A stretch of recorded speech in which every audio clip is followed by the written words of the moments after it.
Good afternoon and welcome to today's structured conversation.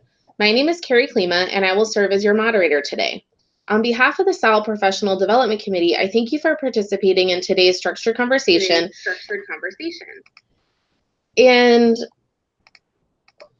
I want to have an extra special thank you for today's panelists. A few logistics before we get started. You must have a YouTube account and channel to participate in the chat dialogue on the right-hand side of your screen.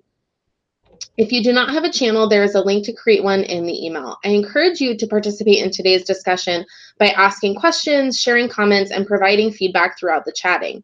We hope you will also be aware that there is a delay in our conferencing technology with the YouTube broadcast, so bear with us if it takes a few moments to respond, and we'll get to your questions and comments. So let's get started with today's conversation, a panel perspective on assessment committees. This webinar focuses on the various aspects of assessment committees, including forming new committees, effective management, instilling accountability, unique structures, and responsibilities on campus. And we have a panel of 3 professionals from different institutions and different backgrounds who will share their perspectives on how their own campus practices have led to their assessment committee development and changes, and their known trends in the field around assessment committees. So today we have a few different topics that we'll be discussing, and I want to provide some context of why we picked this topic.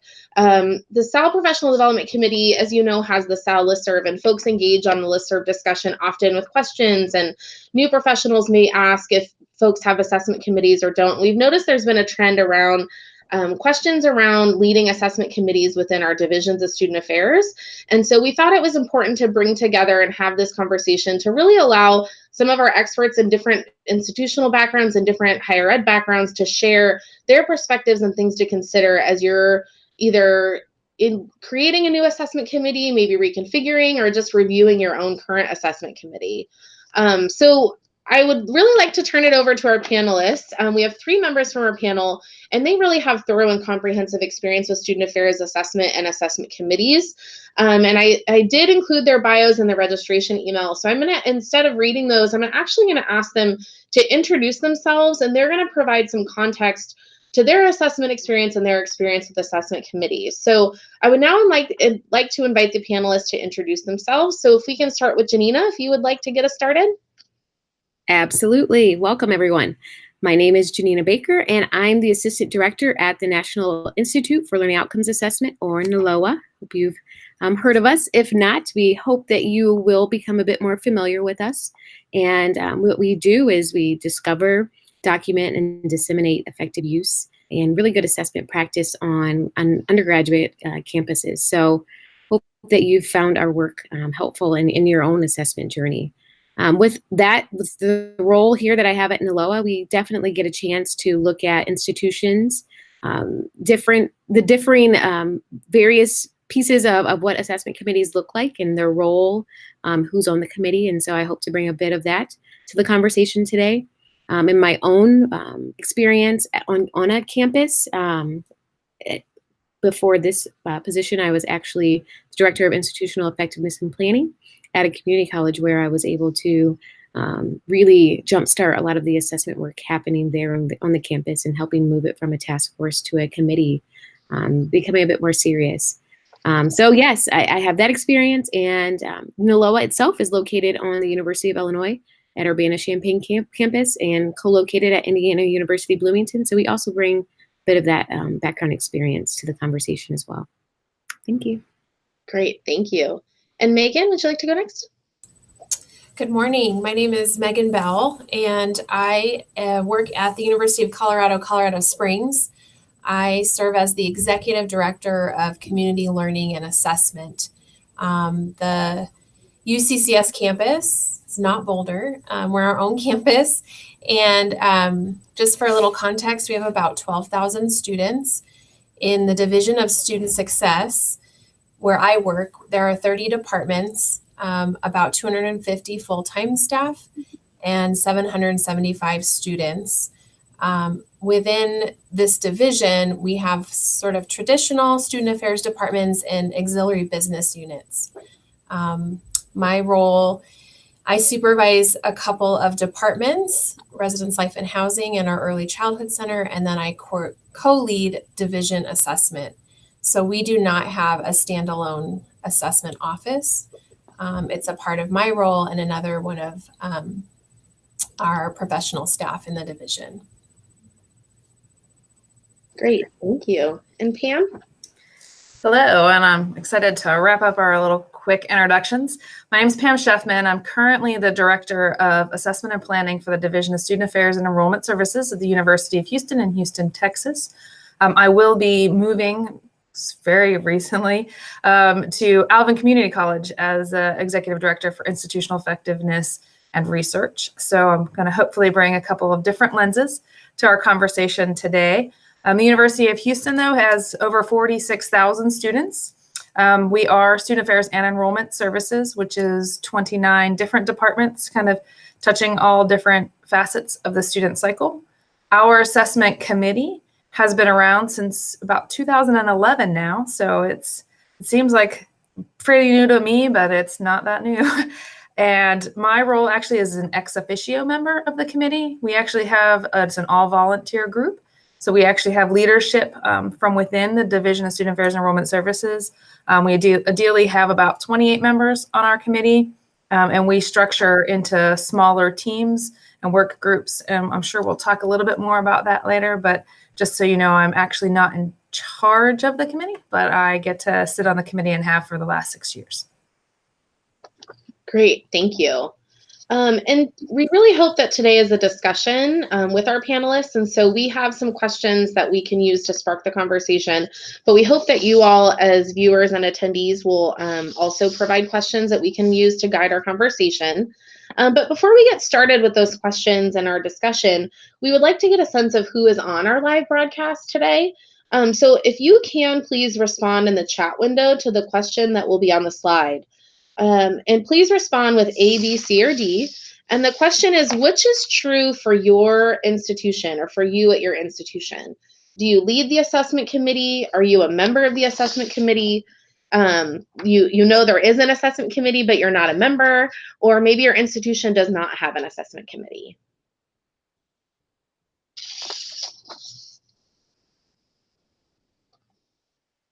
And we'll give a couple seconds for folks to type in their answers.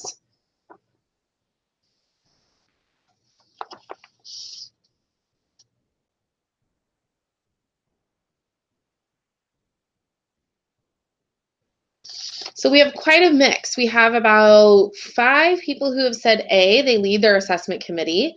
And next we have about 4 that have said that they are a member of the assessment committee. And then C, an assessment committee, but not a member, and then its institution doesn't have an assessment committee. So really, it's actually mostly in kind of rank order of the question. So I think that's helpful, and I think that speaks to the nature of this topic and how assessment committees, the makeup and who is interested in them can be very vast and different based on the institution and the institution culture. So that's really helpful to get your all's perspective. So let's get started with our discussion. And based on the session abstract, we'll kind of get started with what do you all define as the purpose of assessment committees? So maybe Megan, do you want to start with what you see as the purpose of an assessment committee? Sure. So I should have said in my introduction that I co-chair our assessment committee, which is for the Division of Student Success. And we have faculty, staff, and student representatives serving on the committee, staff from within our division and outside of our division. The purpose of our committee is a few things. First, and probably the bulk of their work is serving as the internal review team for our departmental program review. So that's a big chunk of their responsibilities, is anytime a department is going through program review, they serve as that review committee and provide that broad campus perspective of stakeholders to the department. And we use the CAS standards for those departments that have them. And the other purpose of the committee, as I see it, is to help our division work towards a stronger culture of assessment, to try to work towards being more data informed in our planning, on our operations, and with a focus on student learning. So it's also, right now, we just finished a strategic plan for the division.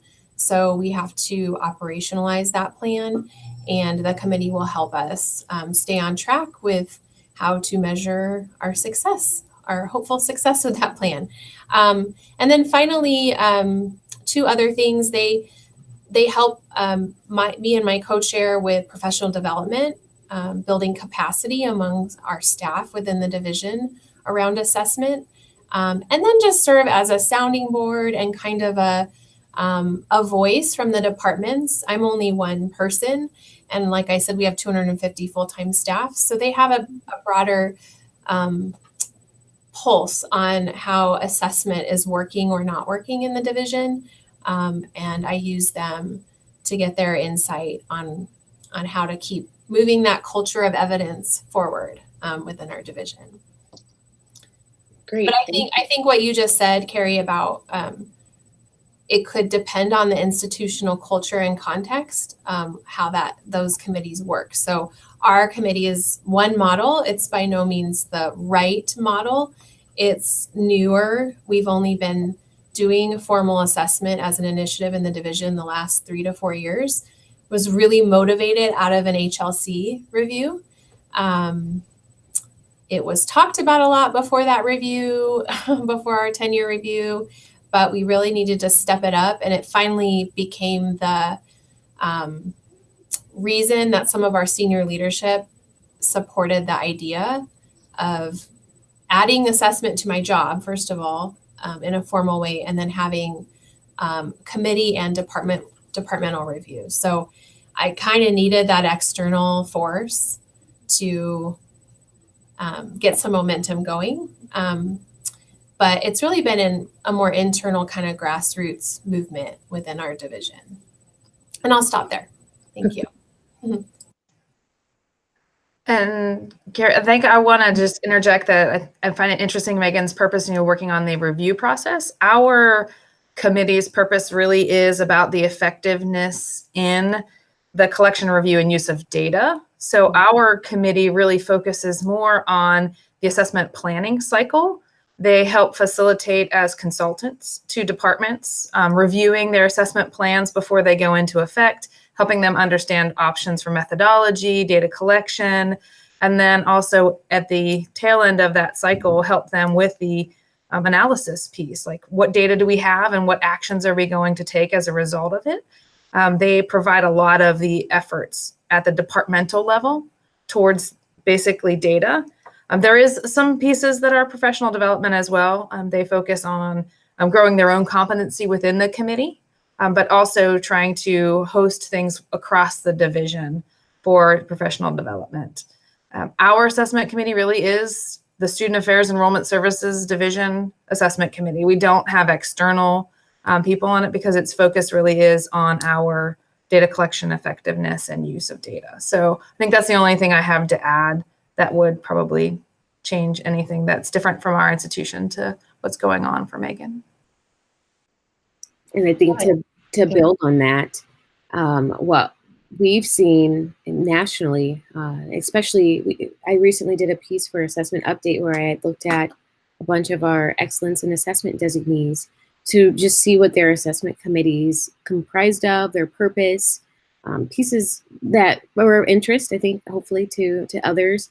And what we found was that oversight was one of the main charges of the committee. Oversight in terms of making sure that the assessment plan itself aligned with the scope of the institution's mission, its policies, its learning outcomes. And so what both of you are talking about, I think, is much like what we've seen across other institutions. I think one piece that we continue to see in looking at the purpose of their committee was more of a support or fostering, assisting advisory role, right? And that became their primary purpose. Oftentimes we saw some of the secondary responsibilities in leading, implementing, designing, providing direction, making recommendations, building institutional capacity to actually do the work. So there's definitely various purposes, but it often seems that it's more of an oversight role of what all is happening on campus, and thinking about, many of them had more than one committee, but thinking about just the institutional assessment committee, it's definitely more of the oversight advisory role. I think it's interesting. You all are speaking to the unique structures of the committees, and I think we'll dive a little bit into that a little bit later. And I'm curious to hear you all discuss the difference between starting a new committee and maybe repurposing a committee. And I think we had a question from an attendee that says, "How long did it take for your institution's committee to become effective?" So I would like you all to maybe answer that as you're thinking of. Maybe if Megan and Janina can start with maybe starting new committees, and as you're thinking of when you started a new committee, how long did that effectiveness take hold? And then maybe Pam, if you want to talk about repurposing, that how long did is it the same timeline? How do those differ? I'd just love to hear your all's perspectives from that. Sure. So started a brand new committee. That's a really interesting question about when was it effective. Or how long did it take? They asked. It's a fair question. So I guess I never thought about like it was going to take time to be effective. We jumped right in. I said, I'm ready to go and I need you all. The vice chancellor at the time helped me think about membership of who we would ask in terms of faculty representative. The first committee had a rep from engineering and a rep from the library. And our current committee has a rep from geography and a rep from student affairs and higher ed program. I really needed them right away because I think I mentioned in my intro that some of our departments don't have CAS standards.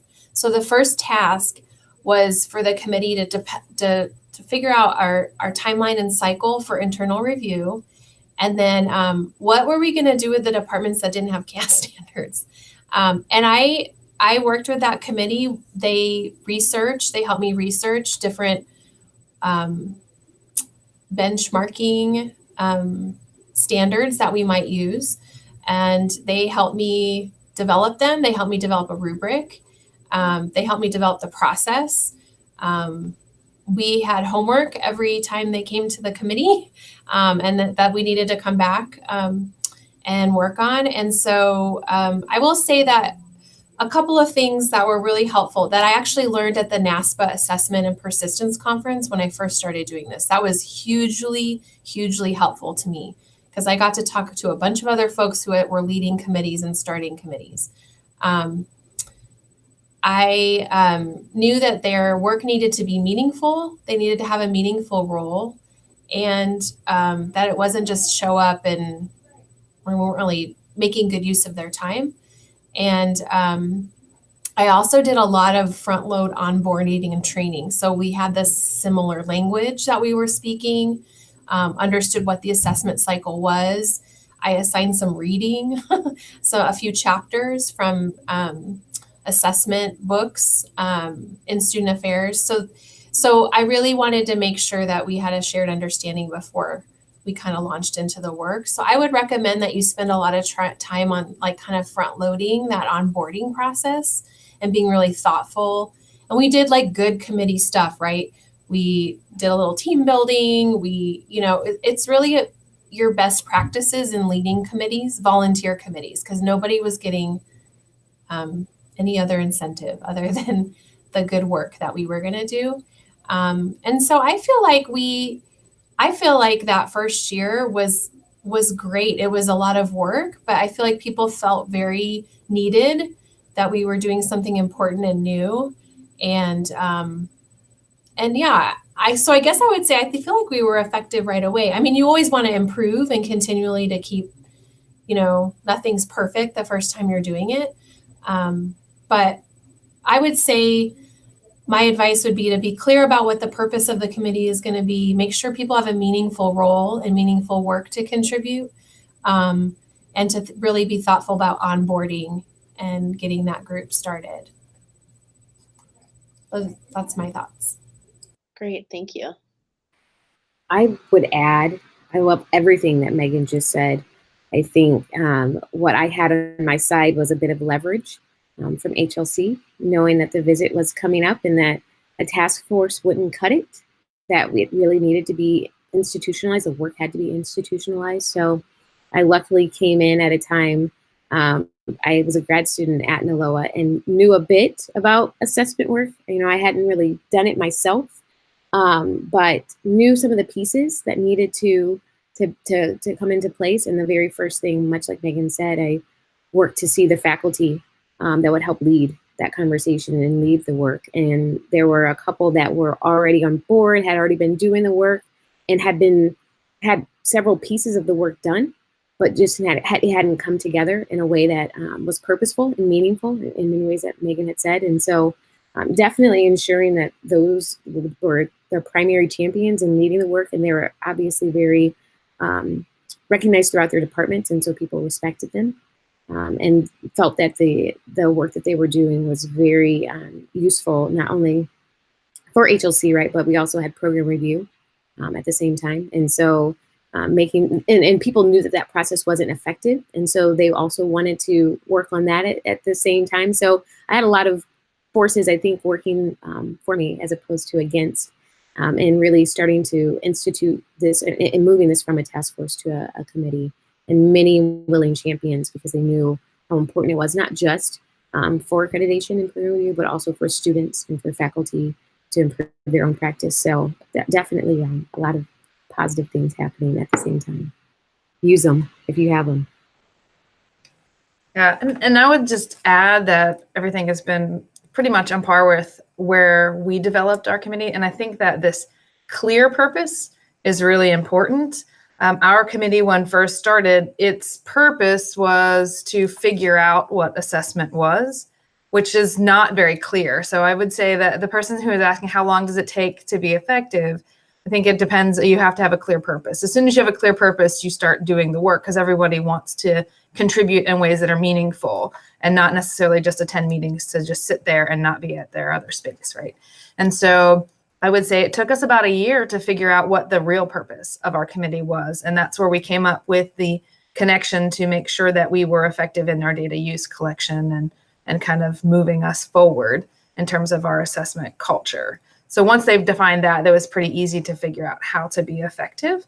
So having that clear purpose, I think, is helpful. And then evaluating that. We treat our committee almost as if it's a department in some ways, in that as the Director of Assessment and Planning, I don't have a staff, so they become my staff in many ways. And so we set annual goals. We talk about, are we being effective in what we're doing? What do we want to do to move the needle as a committee? Like, where do we want to grow and change? So we've done a lot of our repurposing through that process. Our committee actually does annual reporting, just like our recreation center does annual reporting. And so I think that that's helpful too, that they have some accountability as a group to those goals in order to kind of contribute to the division. And I think in that repurposing work, we looked at what were we doing towards that assessment cycle and how could we find new and better ways. And I think that's where we came up with a different structure of having our new little sub teams, we call them consulting teams with the departments, came out of the having that clear purpose and kind of defining those goals. So I think that that's, for me, I would say that's how we repurposed ours, was just kind of this continual, just internal looking at ourselves and seeing what should we be doing every year to year, and are we achieving those goals? So I think that that's helpful too in terms of effectiveness. And really, I think what I'm taking from all three of you speaking is really the clarity, the purpose, understanding the meaningfulness of the practice and kind of buying in. I really like, Megan, how you said best practices and committee leadership. I think that's something that we can often overlook, right? And so if we think of the best practices and the clarity and people being invested in why they're there, I think a lot about like building capacity with these members is really important. And so a lot of what I heard you all talk about with the purpose really connects to the effective management. And the way you all are describing it, you all have managed either officially or unofficially with these committees to manage this group to get some of the effectiveness going and to get that clarity and help the group move in that direction. So can you tell me a little bit more about those management experiences and thinking about what does the committee look like? You all did talk about the different makeups of your committees. So how did you make those decisions of who should be involved and who shouldn't be involved, and what that looked like of the makeup is for that committee? I guess I could take a first stab at it because we've changed our structure a bit over time. So our first go around of having an assessment committee was voluntold. There would be equal representation for everyone across the division, regardless if you're a department of 1 person or you're a department of 45 people. Everybody was equal on the committee, and that did not have any pull in the direction of how interested were they in the work either. They were just showing up because they were told to be there. And that didn't work very well. We now have a recruitment process where we look at who holds some accountability within their areas towards assessment work, but who is also maybe coming straight new into the program, who just recently graduated and is like super excited to do the work. We pull in people who can do more meaningful contributions to the committee. So right now we have about 28 members, and we split those across 7 different teams so that they all get 4 departments that they work with. We intentionally designed those teams to be cross-divisional and very collaborative. So our teams, if I work in our health center and I'm the pharma assistant, I'm now sitting on the assessment committee, I don't consult with the health center. I consult with areas that are nowhere even near the health and wellness area, right? So I'm working with the registrar's office, or I am working with housing staff, or I'm working with student leadership. Like I consult with departments that don't do anything near my work, so that my consultingship actually helps people see their work from the lens of the outside, and how that is effective. So we intentionally build our group to have representation, but it's not equal representation, but also to be able to contribute to that consulting process. And as I said, I don't lead the team. Within the team ourselves, we end up with some folks who step up every year to be the co-chairs for the committee. And we actually rotate our co-chairs. So we have 2 co-chairs where somebody has been there for a year, a new one comes in, that one rolls off, and then a new one comes in. So there's always some consistency in that co-chair as well. I think that helps with that purpose, right? They understand what the work had been for the year before, and it's not this whole new set who's just trying to figure it out as they go. So those are a couple little bits and pieces about our structure that I think are useful. I think where maybe we're similar is being thoughtful about the representation, because initially we knew that one of the primary roles was this internal review. We were very thoughtful about a cross-section of our division. I already mentioned faculty, students, those outside of our division that would be good colleague partners that would provide that external lens for an internal review, a stakeholder lens. And we have about 14 people on the committee. We divide into 2 teams and divide up the departments to work with, me and my co-chair. And we decided not to lead the review for our own areas, if that makes sense. So right now, residence life and housing is going under review. And so my co-chair's team is doing that review, because I think it would be weird if I was leading my own review. So, when we first composed the committee, it was kind of like it was also like you're invited, but kind of you can't really say no to the vice chancellor kind of a thing. The invitation came from her. I thought that was important to show buy-in from leadership and recognition. And we thought about, I told her I didn't want all directors sitting on the committee. We don't have a big enough school where we have assessment leads in each department. That would be natural. So I did think about who's kind of known to be reliable, do work, have energy,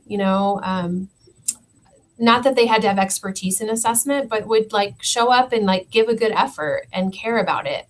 That was, I was doing it new. And so I wanted to just make sure this was going to give the best effort to get it going. So in that sense, I a little bit handpicked, but again, the vice chancellor had the final say. And, in terms of management, once you got it going, I would say, really good communication. I see that really as my role because I do serve as the chair, whereas Pam's committee, she has other chairs. You have to keep people, well communicated. I try to be well organized. I try to make really good use of people's time and not waste their time. And then I also try to think about how to recognize people for their work. And I've done that in a couple ways. At division gatherings, we'll highlight the assessment committee. Once or twice, I've had the vice chancellor write them a thank you note or write their supervisor during evaluation time. Don't forget this person's been serving on the committee and doing good work. You might want to highlight that in their performance evaluation. Just try to think of different ways to recognize them. I think that's an important thing to think about in management too, if your committee is volunteer. Try to just, again, some of those best practices in leading groups, I think play out for these kinds of committees too.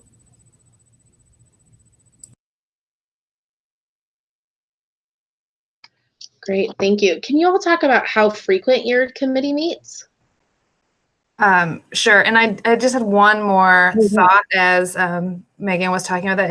And that is also, how do you, when you're talking about a volunteer group, how do you recognize when somebody's not contributing at the same way? So we do take regular attendance. We meet every other week and has been consistently on the same date and time for the last 7 years. So it's pretty much known if you're going to join the committee that your Monday afternoons are dedicated every other week.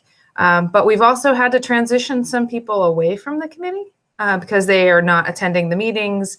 They're not contributing to the consulting work in ways that would be useful. And they, in some respects, make other members feel like, well, I could not do the work too, and I could still be recognized as part of the committee. So we do an annual roll off as well as roll on. We ask people, are you interested in staying on the committee? And then we evaluate their contributions. But we do check in with people and say, you're not coming. If this is not part of your commitment, it's okay if you leave the committee. So we allow people opportunities to walk away if it's not a good fit for them. So I think that's helpful for people to hear, because it is something that you have to go to every other week and you really have to be there. And we use our meeting time, similar to what Megan said. We do a lot of our work during the meeting time. I don't want people to come in and just listen to people talking at them. We break into lots of small groups. We do lots of document review in our meeting time. So we use our time kind of really actively engaged, so people aren't just assuming they're just going to sit and get during the meeting time. So that's helpful. We do have some subcommittees within our group. So we do the consulting work, but we also have 3 other subcommittees. One is, we call it Telling Our Story. It's a way for us to continually ask people across the division to submit proposals to conferences about assessment, to apply for awards about assessment, to continually publish work. So that group is particularly engaged in telling the story. And they also own our Assessment 101 document, right? And so making sure that that's up to date and it's working for us. And then we also have a professional development group we call training. So they do a lot of the figuring out what are the capacity that we need, what are some of the skills that we're hoping to hone and develop, and they lead that work. And we also have a summer assessment symposium that another subcommittee kind of runs and creates that. So there's a lot of work going on with the committee. So every other week kind of makes sense for us to meet pretty regularly.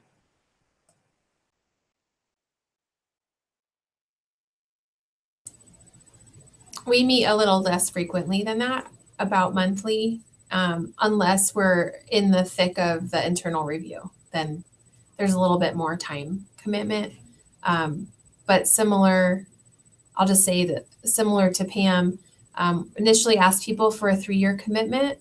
Most people were able to do that, but every year check in and say, do you want to stay for another year? And most people have decided to stay. We've run into faculty member on sabbatical, maternity leave, or family leave, I should say. And so, we just work through those things. I do have the students apply because I think it helps them take it a little bit more seriously if they go through it's not a really intense application process. But otherwise, if someone rolls off, then me and my co-chair kind of work together to figure out who would be a good replacement, is how we manage that.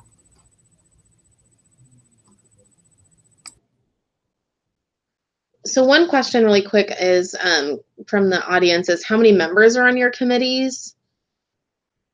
So maybe how many are on the overarching committee, and then do you break it up into the subcommittees like you were talking about, Pam, in a certain way?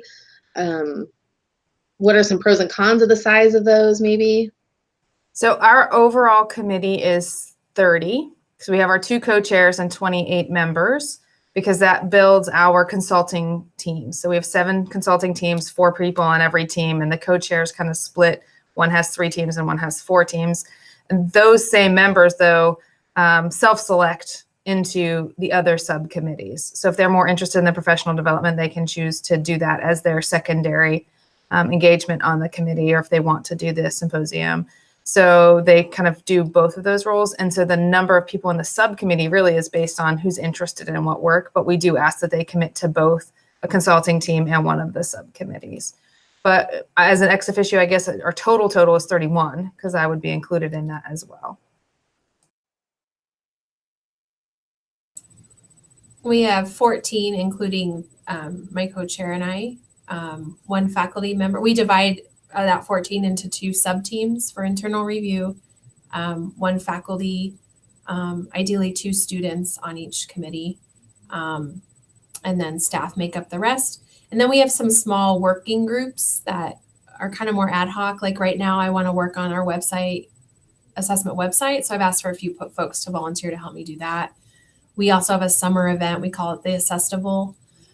So we have folks volunteer to help plan that event as well.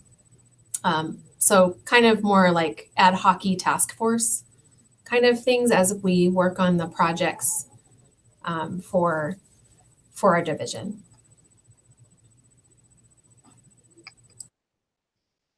Great. So we have a couple questions. Maybe we can shift a little bit more into effectiveness. And we had kind of talked about the instilling accountability piece. So one question we have from an attendee is, have you ever assessed the effectiveness of your committees? What did you learn and what outcomes did you focus on?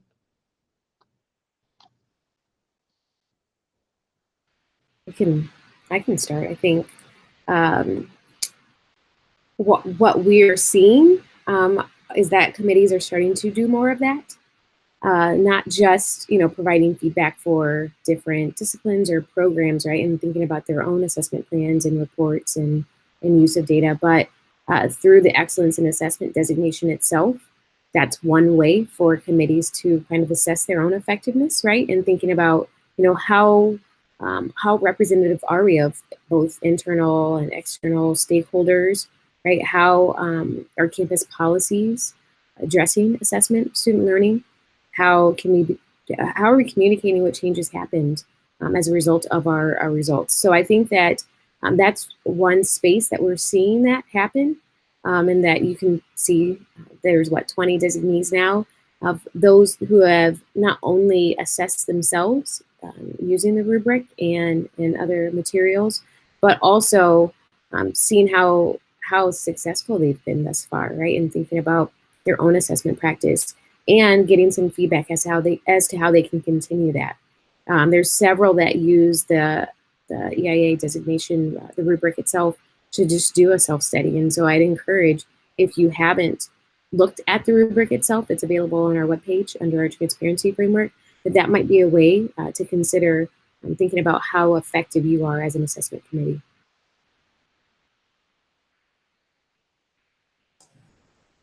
And so, go ahead, Megan. Mine will be short. We have not, in a formal way, done an assessment of our assessment work. I think everything that Giannina was just talking about would be amazing. There's a counterpart assessment director in academic affairs that does the internal review for academic departments. She and I and my co-chair have talked about looking at that designation. just to be transparent though, because it's only a piece of my job and my co-chair's job to lead an assessment, we kind of have to sometimes pick where we can put our energy. And the most important priority for us right now is getting everybody through the internal review cycle. So once we get everybody through that, then I think can start looking at some other projects. But I think that is a really good point to think about if your assessment initiative is effective and how you measure that. And I would say we have a couple of small things that I wanted to bring it. So because our purpose really is about the effectiveness of data and assisting in the assessment planning cycle. One thing that we did a couple of years ago was we kind of asked the directors, who are your consultants? Do you know them by name? And how frequently are they engaging in communications with you about your work on assessment, which helped us develop some better ways to train our consultants. We just had a team of 4 people and kind of let them go, and I kind of helped where I could. But we now changed our model as a result of that we have a lead for every team. So they're a more senior member of the committee who now provides more direction to the entire consulting team.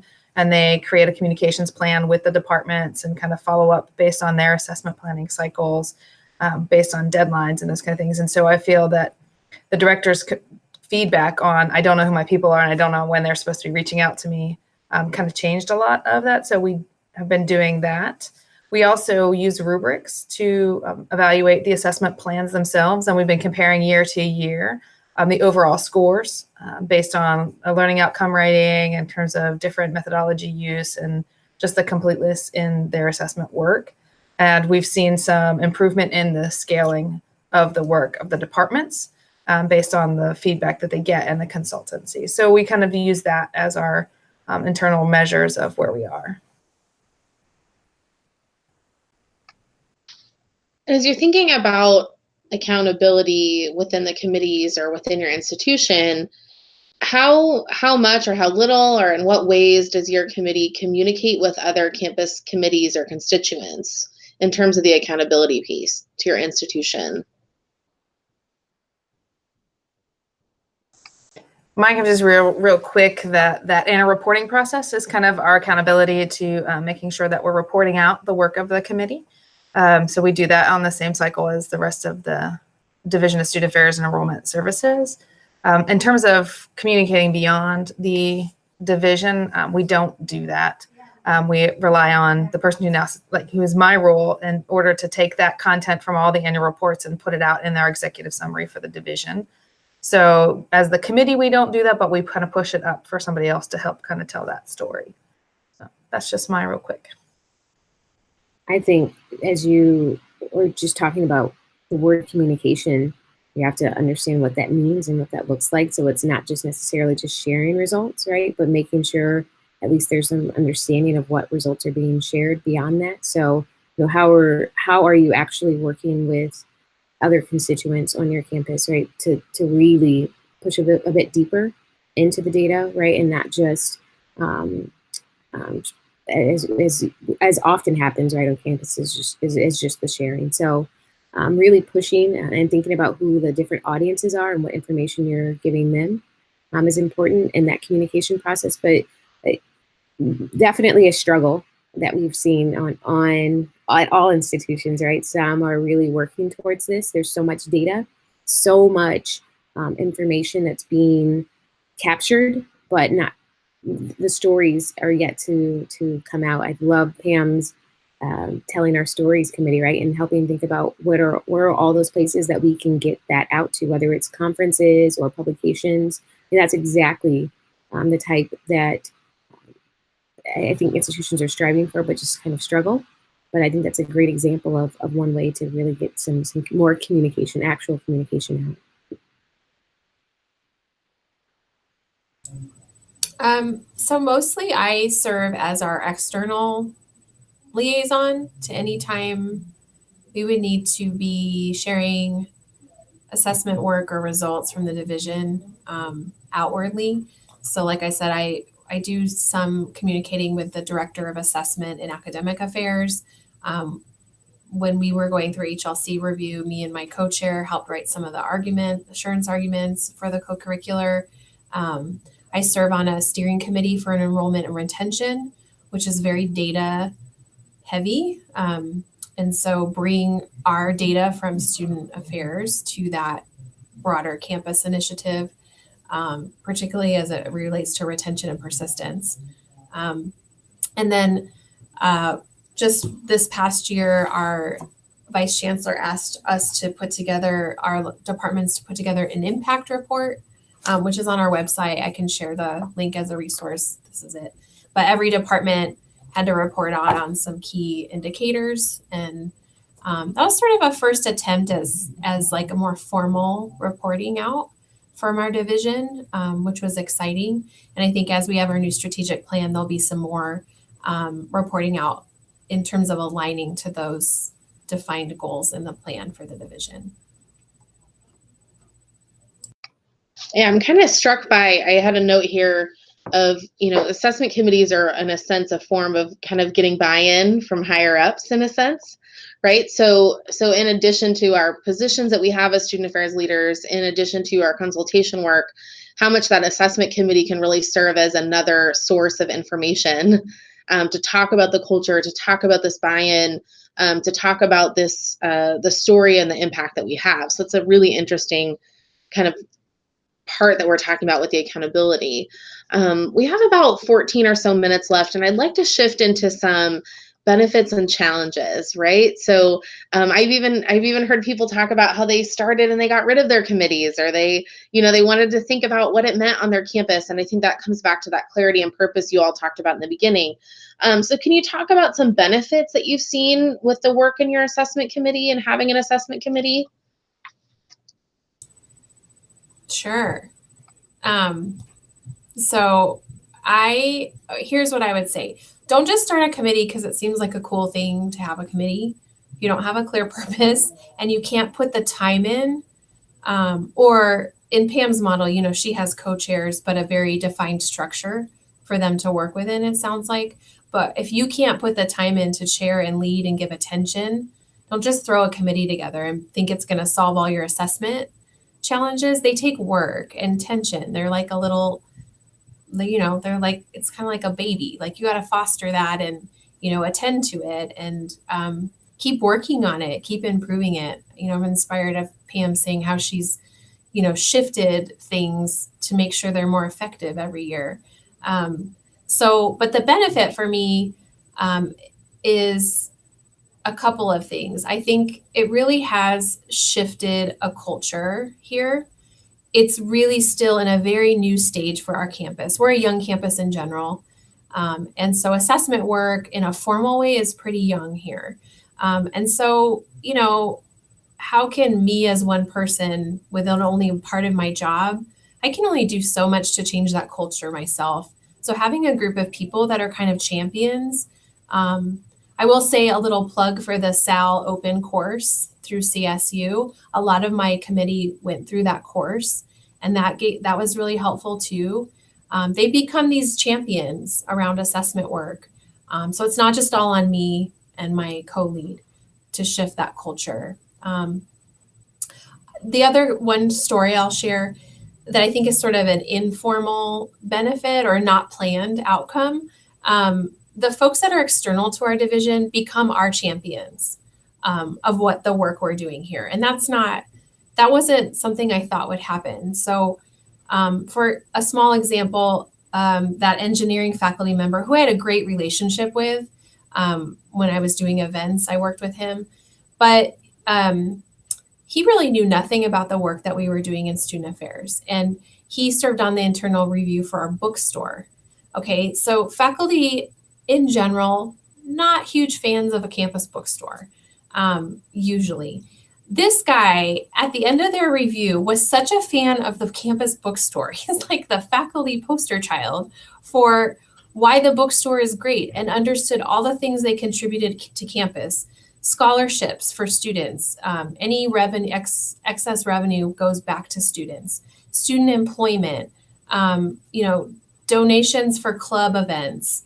I mean, he just became this real believer. And so I think that's really the benefit for me is we're a really relationship oriented campus. And I think the more people know about the work we do in student affairs outside of our division, the better it is for what we're trying to do for students. So that's one of the huge benefits I've seen is those that aren't student affairs people start getting what we're about and see our contribution to student learning and to campus in a way that they probably wouldn't have if they hadn't served on our committee. So I have a couple of things that what Megan said, ditto to all that. But I would say, and one of the benefits that I've seen is that I get more work done because again, I'm a department of one person, right? And so these become the people who help me read the assessment plans and help me evaluate, does the methodology connect with outcomes? And they can be deeper in the weeds than I can with 28 departments. And so I get more meaningful work accomplished because of them. We host a summer assessment symposium, and so they become the staff and who makes that happen. I couldn't host a symposium all by myself. So they make a lot of the work happen. And so I think that they're proud of that as well. They recognize that they wouldn't be able to do assessment full time in some of their respects. And so for them to be able to take that sliver on as their work as well, they're pretty happy about that. So those are some of the benefits, but also because we're a divisional committee and there's an opportunity for them to learn more about what happens across campus. We have folks who work in admissions who their job is to talk about our campus to the prospective students, but they had no idea what the people who are working in the student center are actually doing with student leadership. And so they're now more engaged and knowledgeable about the division as a whole. And I think that that's an opportunity. But they were also building networks, which is an interesting benefit that you wouldn't necessarily think about in terms of division cohesion, how we understand ourselves to be in the work we do and how we're connected to each other kind of can be lifted through the work of the committee. But in terms of some challenges, we lose people all the time for lots of different reasons. Good people tend to move on into other positions, and so they leave us a lot. And so we have lots of gaps. So you have to kind of plan ahead for that. I think that's why we are kind of bigger. And if we have 4 people on a consulting team, but we lose the person, 3 people can still do that work. So that's one of the things is, recognizing that's a challenge, but planning for it's helpful. And we are a volunteer committee and people have other jobs. And so that's really a challenge for us is when that cycle for a particular department starts picking up and, our counseling and psychological services staff are deep into the midterm time and they can't leave their office and come to committee meetings, right? And so we lose a lot of interest just because of their regular job and what their paycheck is for. So recognizing that can be a challenge sometimes in terms of keeping people interested in a whole year-long process and what that looks like. So those are some challenges we deal with regularly, but I think you just have to have some forgiving processes maybe to address those challenges. So we have quite a few questions from the chat box. I think that connects to some of these challenges. And so one is, how do you keep the council invigorated? And a lot of people are curious about the incentives. So I think, Pam, what you were just talking about, do you all offer any incentives, professional development funds? Is there something adjusted to job descriptions? Do they have kind of a negotiation, a formal commitment of time? So maybe just talking about incentivizing and keeping people invigorated and excited. Well, I always say the assessment people are the cool kids, right? So that's like an incentive in and of itself, right? To be part of the cool kids. Our process of the way we ask people to be members and that it becomes an important request, like you just can't join the committee. You have to be asked to be in there. So I think that motivates people to want to maintain. We don't have any other incentives other than they get the professional development through the committee and they have that elevated competency in assessment through the work that they're doing. And so those are really the only incentives we have. We do recognize our folks at the end of the year. We have a big banquet where all the committee members are recognized. Co-chairs who are rolling off get recognition and plaques from the division.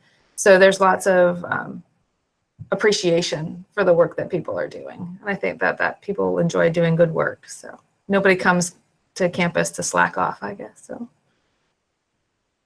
I think what we've seen from the EIA designees is that all of them have some form of incentivization within promotion and tenure.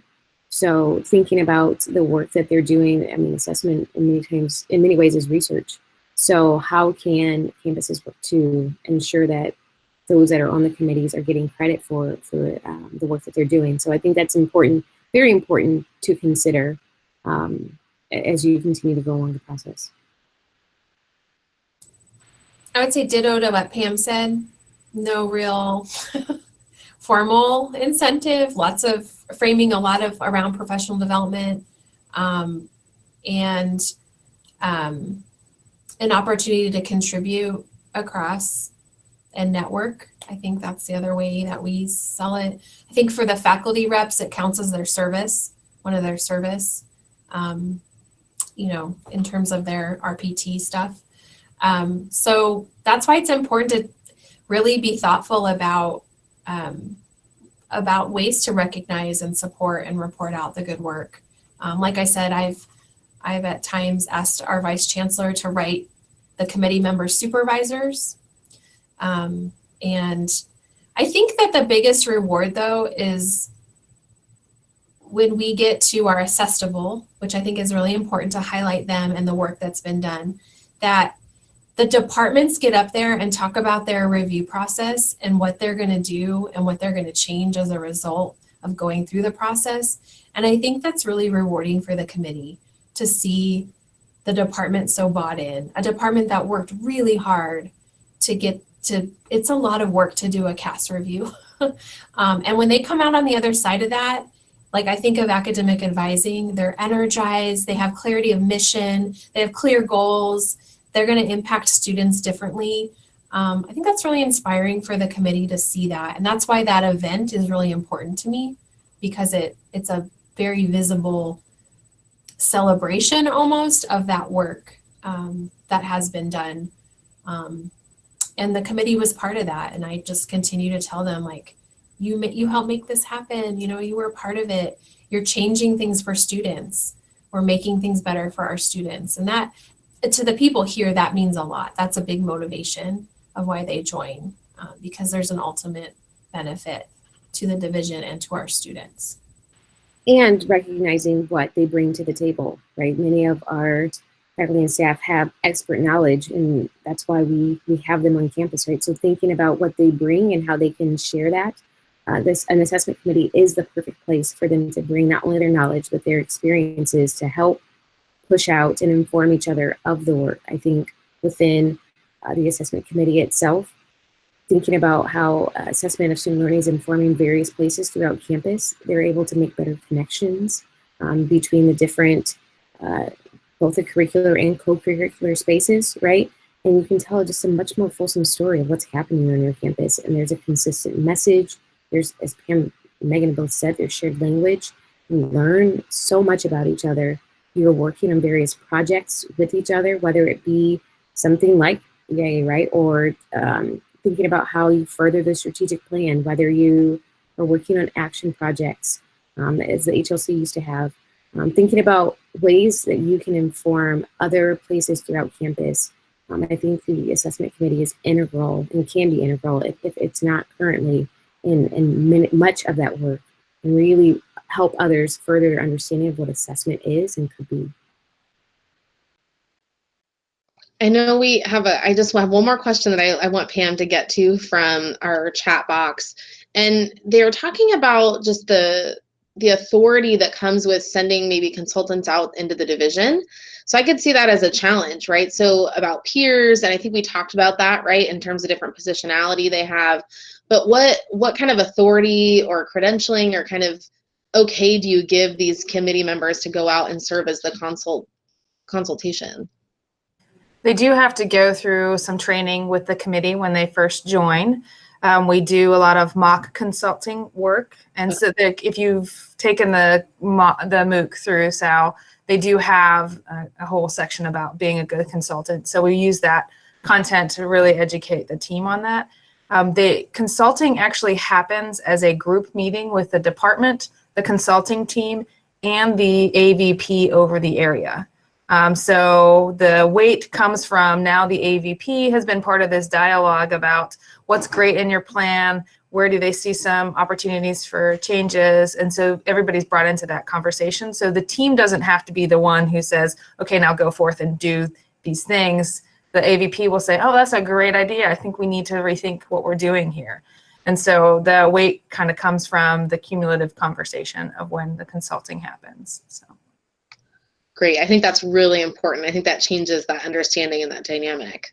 So, well, we are at the end of our discussion time, and I'd like to wrap up and just thank you all for your attendance and to our panelists. As we conclude the session, I really want to thank Janina, Megan, and Pam and the SAL Professional Development Committee for their help in bringing today's conversation. A recording of this conversation is sent in the email that we already sent to you, and it's also available on the SAL website. So the PDC will be working to bring additional structured conversations to you soon, so stay tuned. And we also just want to remind folks that a lot of what we spoke about today in terms of documents that may be helpful as you're thinking about devising an assessment committee are available on the SAL online resource repository. So on the SAL website, there is a resource repository that has a folder about assessment committees that may have some resources that will assist you that I think really connect to the conversation we had today. But we encourage you to visit that for more resources or reach out to SAL or any of our panelists if you have any more questions. And thank you all for your time. Have a great day.